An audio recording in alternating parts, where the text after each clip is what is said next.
1. Thinking back, I wonder, why do I experience so many paranormal events? Both glitch types and spirits. Could I be crazy? Maybe. I have bipolar depression, but can that cause hallucinations? From what I know, no, it doesn't. Also, take into consideration that there are several places I have been to that didn't have anything going on with it. Yes, I moved around a lot. Times were tough, and maybe this is why some evil spirits attached to me. They feed on drama and whatnot. So anyways, here is an event that got me not just confused, but worried. This particular house that I lived in had some different paranormal activities than normal. For starters, this was the only time that I did not have any pets, but we still heard animal nails scraping across the wood floor. Everyone heard some kind of auditory phenomenon from hearing a breathy "hey" as they enter a room, or footsteps pacing in the upstairs hallway when no one was there. To me, it sounded like someone taking half a step, like you could only hear the foot coming up from the floor, never going down. Even people that didn't put this down to paranormal heard it. Then there was this one time where Zephyr and I were sitting in his room talking. He had a toolbox against the door to keep it closed because it couldn't latch. Suddenly, the door started to shake, like someone was trying to enter. Zephyr yelled, "Push harder!" I added, "Or one could knock on the door." The door still shook wildly. Zephyr walked over and opened the door, and no one was on the other side, even though the door was still shaking when he opened it. Okay, enough with the appetizers. The main course is why I decided to send this particular story in. One night, I was attempting to fall asleep. For real, I had an appointment in the morning, so I was trying to get some decent sleep early so I can be a functioning adult for once. I turned off the lights, took off my clothes, and walked to my dresser to get a clean outfit for the morning. My right temple started to ache like a migraine. Then it crossed over my forehead. Great, I thought. At least I'm going to bed. Then I got dizzy. Now, I don't remember much of what happened. I don't even recall getting in bed.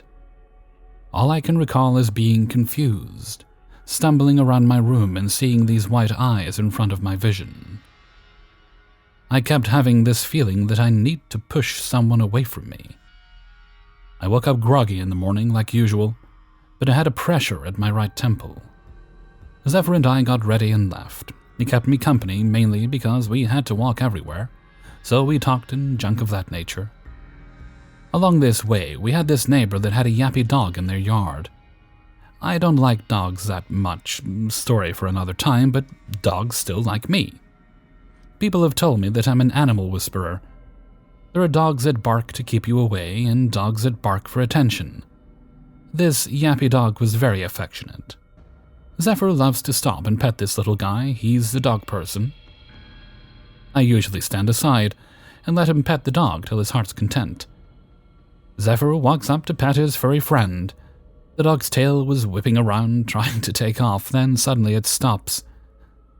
The dog looked at and growled. There was murder in this dog's eyes. Zephyr and I got out of there quickly. Okay, that was weird. He probably sensed that I don't like dogs. On our way back home, we walked the same way. The dog was out still, and when he saw me, he went back to his angry fury. The dog's human stepped outside yelling, "Who's teasing my dog?" She looked at me, and then she saw me with fear in my eyes. I'm sorry, I stammered. Zephyr and I continued as fast as we can so the dog can calm down. Zephyr looked at me and jokingly said, "Dude, are you possessed or something?" I stopped dead in my tracks. Guys, that night, I think something tried to possess me. Or succeeded. 2. I had these experiences as a teen, and I'm looking for answers. First, context. We lived in a house where things were always just kind of weird. Every single one of my friends and family who was the slightest bit intuitive i.e. more the women who are accustomed to being on guard than my uncles or dad, who are very out of touch with emotions.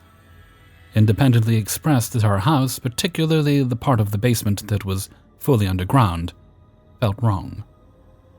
There is a decent amount I could write, but I need to keep it short. Layout is important. The house had a main floor over a basement that partially opened up to the outside on the back side of the house and one other side. I had a bedroom in the basement, with a window facing the woods. We owned the 19 acres the house sat on. On the ground floor there was a deck which stretched over where the basement opened to the backyard and woods. So from the basement you exited to the backyard onto the deck. This deck was accessible outside from the ground outside, and you could access it from inside the house via the living room and primary bedroom, my parents' bedroom. Long story short, a lot of weird things happened. I'll explain some of the context now, but the thing at the end is what I need clarity on. I can accept the ambiguity of a silly little ghost story or strange sounds and weird occurrences, but I've never heard anyone talk about something like what I experienced at the end of this post. And if it weren't for my dog, I would think I was crazy. In short, there were always these knocking sounds on the basement glass doors and windows. My friends heard it too. We always felt like we were being watched. It was deeply unsettling. The further you went into the basement, the more evil it felt. I know it is so cliché to say evil, and maybe it was just the primal discomfort with being underground, but something felt really bad back there. The knocking felt intelligent. There were no trees or bushes near the house to cause it, and the knocking moved from window to window or glass door to glass door. While it did sometimes knock on one of the windows upstairs, because most of those windows were on the deck, it mostly stayed downstairs. It was always 3 to 5 knocks at a time. It felt like it was taunting me. It happened more when my parents were not home. They never heard the knocking, but my friends all did when we would be home alone. But fine, maybe this was a person with bad intentions for a teenage girl. A human stalker. I don't really believe in the paranormal, actually. I did at some points in my life, but I don't anymore. And I've never believed in cryptids. However, this experience is just what I keep going back to, and it almost makes me feel like the other weird things I've experienced aren't so easily explained as I would like. I was home alone at night when things got particularly weird. I was in my downstairs bedroom. The knocking was much worse this night, but there wasn't any reason why. Example, the weather was normal and calm. My dog, feeling the weird vibes, was lying protectively on my legs and facing the doorway. He felt uncomfortable enough that he would go on patrol of the house occasionally, and he would bark and growl at the knocking. Suddenly, I hear big, heavy footsteps on the deck upstairs. It was so distinct, I could even tell you that it was a man, and that it sounded like heavy cowboy boots. Heavy like the steel toe kind. But of course you can't know for certain they're steel toe. Cowboy boots are also not uncommon in this rural community in southwest Missouri, Jasper and Newton counties. My dog lunged off me and raced upstairs. I could hear him in front of the windows and glass door to the deck, making sounds I've never heard him make. I thought it was just an intruder. So I was very glad that my big dog might scare him off. The thing is, though, that I've never heard the footsteps leave the deck. I call my mom after my dog calms down enough to come back to me, still on edge. I ask if I should call the police. What's the point if they take over an hour to arrive, though? We call a neighbor to drive over and take a look around. He says he doesn't see anything and leaves. I stay upstairs in my parents' bedroom. Again, the bedroom has access to the deck via a glass door. The glass has a privacy film over it to blur the details. I'm sitting on the bed, facing the door on my phone, My dog is again lying protectively on my legs when he's not getting up to patrol the house. He's very on edge. I'm starting to calm down when I hear him growl. It's not the typical growl I hear when, for example, a strange man comes over. A man I know, but the dog doesn't. It was more primal. I look up, and what I see still terrifies me. There is a face in the window, except it doesn't have a face. It's pressed up against the glass, and I can make out a white person-colored face. But I see no contours of any facial features. That's the thing that terrified me. Yes, there was a privacy blurring film on the window, but I would have been able to make out light and shadow where there would have been eyes or a nose or a mouth or something. But there wasn't anything. It was short, too. It doesn't turn away. It very slowly just backs away. I can't explain why, but I get the feeling that it wanted me to see it, and that it only left once it knew I had seen it. I can't explain it, but it felt different from the other things. The knocking felt masculine, tall and skinny again. I never saw anything. These are the vibes I got. The cowboy boots' footsteps were heavy, like a very large man. This was feminine, and it felt far scarier than any of the other things. The knocking felt malicious, sure, but more trickster. The cowboy felt malicious, but this faceless face was just deeply horrifying. I guess because it was so brazen. If it weren't for my dog, I'd have thought I'd gone crazy, but even when my parents came home, they noticed he was agitated. I know it all had to be real because I saw how he reacted, and there's nothing I'd seen before or since from him. I've never heard or read anything like this, but I've tried to find out through local legends and folklore. The only thing I consistently find is that Navajo legend of the thing that should not be named. But that doesn't quite fit what happened to me. I'm at a loss, so I was hoping that the people here, or people of Reddit where I originally posted this, might know some obscure legends.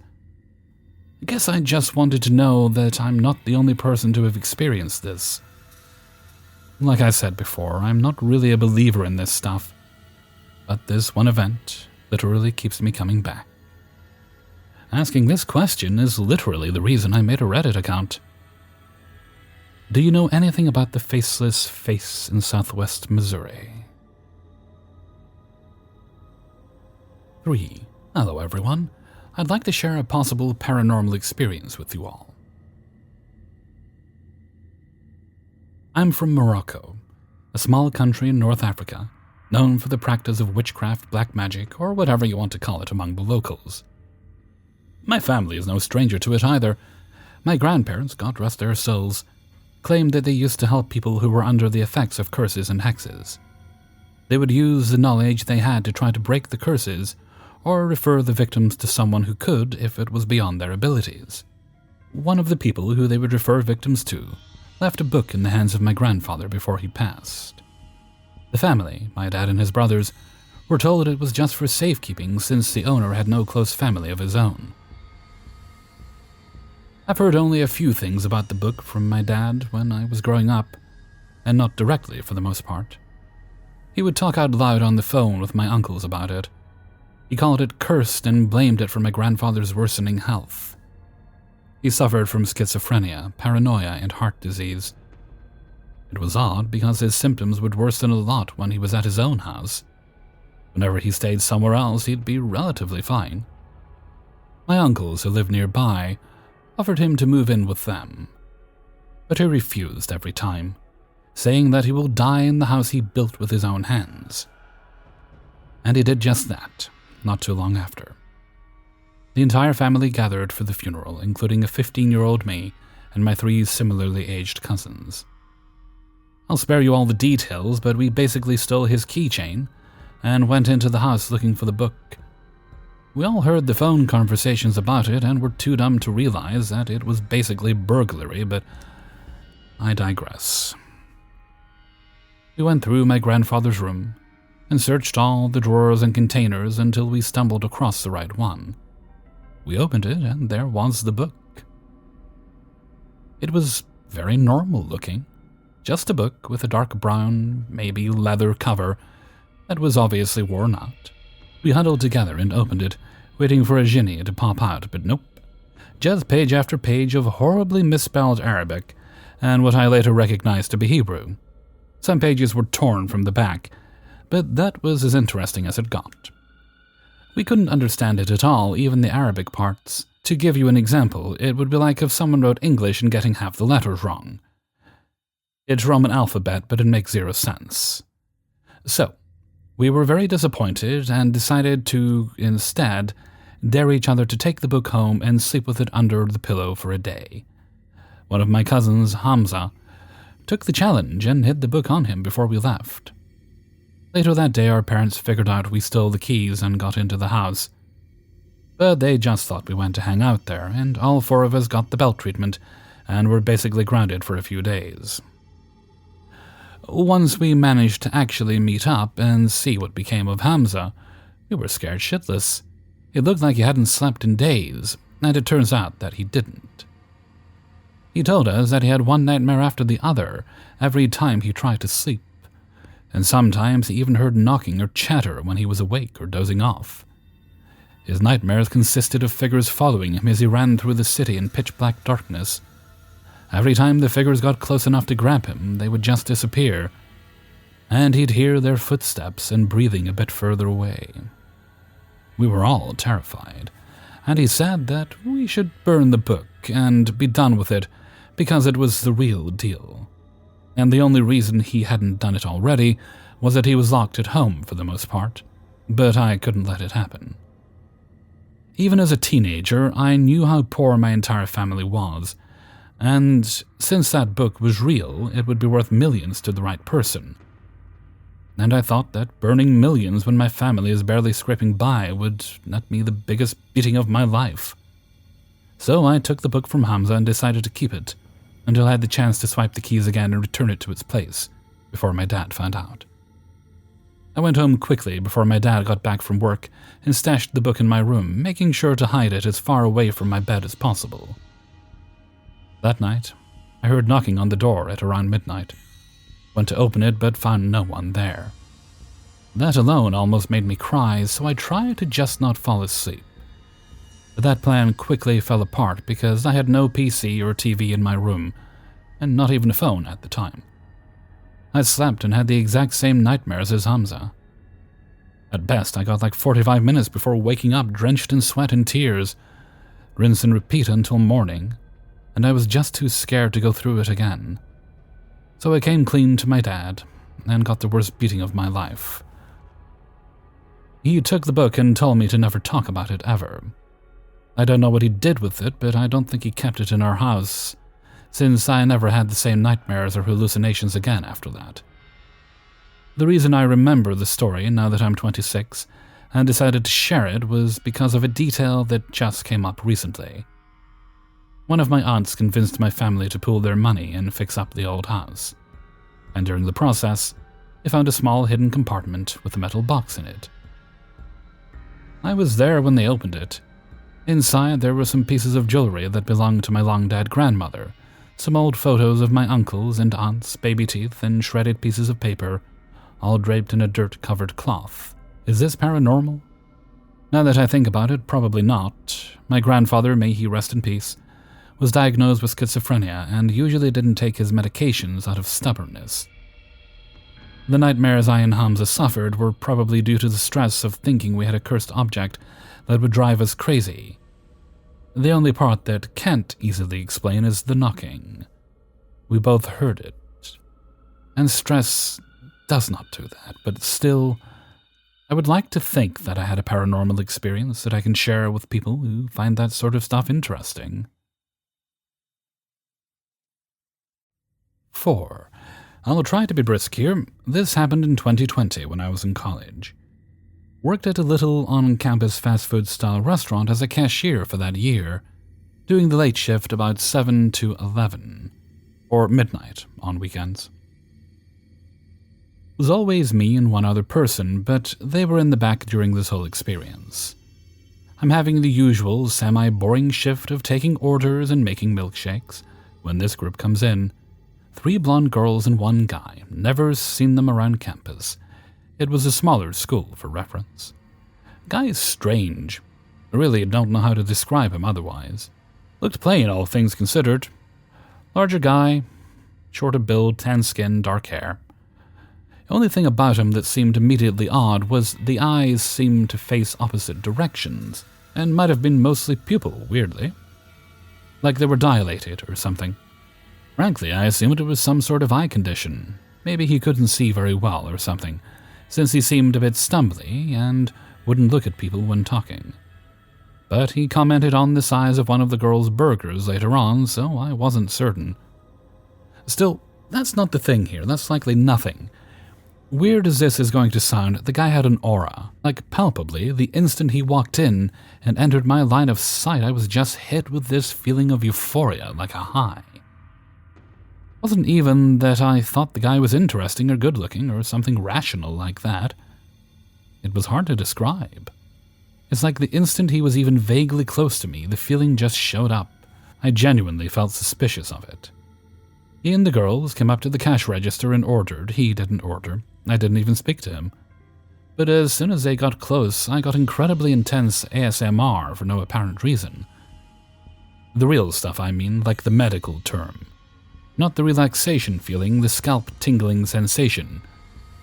If I ever normally get it, which is rare, it's from people speaking with an interesting voice or accent. They hadn't said a word. Feeling stays while he's in the main dining area near me, lingers after he walks off to the other room adjoining the dining area, and only slowly fades after he's away for a while. I immediately thought, this doesn't feel natural. As it was happening. It's hard to explain, but you can kind of tell when a feeling you're getting is justified. That you have a reason to feel that way, right? If a nice-looking girl or guy I liked walked up to me, I could understand having a feeling wash over me. I was at work, mildly bored, and just trying to focus on working, and this random average dude just enters the room, and the feeling hits me like a waterfall. Imagine you're walking down a busy street and one random pedestrian passes you and you're just suddenly feeling extremely good, literally almost high for no reason whatsoever. It wouldn't make sense and you'd notice it. It wasn't like I was just interested in who this person was, it was literally his proximity to me, forced a feeling on me that I immediately felt suspicious of. It felt forced. I genuinely cannot tell why I got this feeling. He just seems externally like some Joe Schmo who maybe has something up with his eyes. However, it really weirded me out that he seemingly exuded this feeling and has all the girls following him around. Brought some kind of worrying implications to my mind. I get this isn't the most empirical thing to talk about, but I can't really ignore it as it still bothers me to this day. Has anyone else experienced something like this? Like I said, I cannot stress enough the feeling felt unnatural, and I can't really come up with a good reason why I would have felt like that. Just want to mention, I've seen a lot of comments about it, and should probably have been more clear. The feeling wasn't like a romantic or physical attraction. The guy really wasn't interesting to me in that way, I can tell you. The best way I can think to describe it is like that vague dopamine rush you have when you just gotten off an amusement park ride, you know? Like a background happiness. Bliss. 5. I've always been a skeptic in my life. I've never believed in anything. But last night, something happened to me that I can't explain logically. Actually, maybe there is a logical explanation, but I really hope it is so, because it would be easier for me to accept that what I think really happened. Maybe I'm just crazy. I'm going out of my mind and what happened yesterday was just a hallucination. It would be reassuring to know that it was so, but as I think about it, as I try to remember those few seconds. A fear too great to be the product of a broken mind overwhelms me. It is the knowledge that what I saw with my own eyes is real that terrifies me so much. But let's start from the beginning. I was lying in my bed. I wasn't sleeping, but I was about to do so. I was in the transition phase between wakefulness and sleep. Best time to hallucinate, you'd think, and that's exactly what I thought too. Then it all happened. I felt something moving under my sheet, but I didn't bother to look, because I thought it was just a sensation induced by my imagination. As often happens, especially when you're about to fall asleep.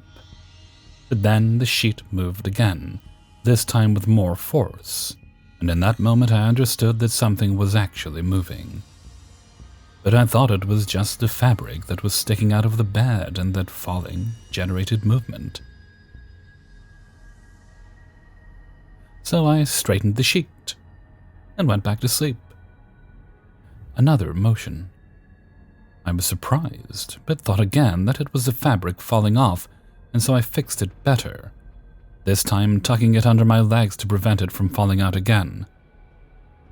Only that the sheet kept moving. The sheet moved, and I didn't understand why. It moved as if something underneath it tried to lift it, like a cat that curls up under the covers but then tries to get out. Too bad I didn't have a cat, not anymore, so that motion appeared inexplicable to me. I thought maybe it was lucid dreaming or sleep paralysis. But I had had those experiences before, and it couldn't be the same. I was there, awake, I could move, I could scream, look at the clock and count how many fingers of my hand I had. And that's exactly what I did. I tried to re-establish contact with reality, to understand if all that was the result of my imagination. It wasn't. The sheet moved again. It began to rise as if there was someone under it outlining a shape. Not the shape of a person, but that of a sphere. As if there was an invisible ball under the sheet that rose above my legs. I began to feel an indescribable fear. The whole episode lasted at most a handful of seconds, but they seemed like minutes to me. I had never experienced anything like this in my life. I had had some near-death experiences in which I felt immense terror, but nothing comparable to what I felt when I understood the irrationality of that phenomenon. But it wasn't just that. I perceived evil coming from that orb, if we can call it that. I felt that it was not a positive entity, that it wanted to hurt me. I don't know how to explain it. Like nothing in this story anyway. So in fear's grip, the only thing that came to my mind was to tell the thing not to hurt me, and the reaction that the orb had was something inconceivable. The terror that I felt when I saw the sheet shake violently, as if that thing actually tried to communicate its hostile intentions to me. It's hard to understand. It was as if it tried to tell me, "Yes, I'm here to hurt you." And in that moment, fear overtook me, knocking me unconscious. Or at least that's what I think, and I hope it happened. When I woke up, my head was pounding like when you drink too much. I had the same throbbing sensation on the sides of my head, but I hadn't drunk. I hadn't eaten heavy or taken drugs, except for some budesonide for my asthma. When closing my eyes, I saw a drawing imprinted on the back of my eyelids. I rubbed my eyes to make it go away, but the drawing remained, as if it was imprinted inside my head. It was a mark. I wouldn't know how else to define it, composed of a letter V and a cross placed at its vertex. The first thing I saw was that it was of demonic origin, so in fear I started to pray. I've always been an atheist in my life. I've never believed in God, but at that moment I felt that the only thing that could help me was to pray. When I started doing it, the mark began to dissolve. And everything started to go back to normality. Now I am left with only the fear and the doubt that it was all the result of a hallucination. I know it sounds like bullshit, and I really wish it was so. Has something like this ever happened to you? Does that symbol mean anything to you? Thank you for your time. Hey everybody, Hellfreezer here, and thank you very much for listening to Paranormal Stories, episode 326. And thank you very much to everybody who allowed me to use their stories in this video. Before you go, please do boop the like button and share the video with friends and family and various spectral apparitions that may have access to the internet. Okay, if we could... I don't think there's any shoutouts, so we'll just move right along to Hellfreezer's question of the day. And today's question is: how long does it take you to think about doing something like a personal project in your home that you know is going to improve your home overall, going to improve your quality of life, make things better for you, but how long does it take you to actually get it done? Because this office, that I'm setting up this office right now in one of my spare rooms, and I've been thinking about it for years, and I'm only just getting it done. Just a lack of motivation, laziness, and some health issues certainly. But I've not been sick constantly for all this time. So, finally getting it done with a little bit of motivation. So, what about you? How long does it take you to actually get these things done? Please leave your answers in a comment below. And with that, I'm going to head off for now. So until next time, thank you very much for listening, and take very good care of yourself.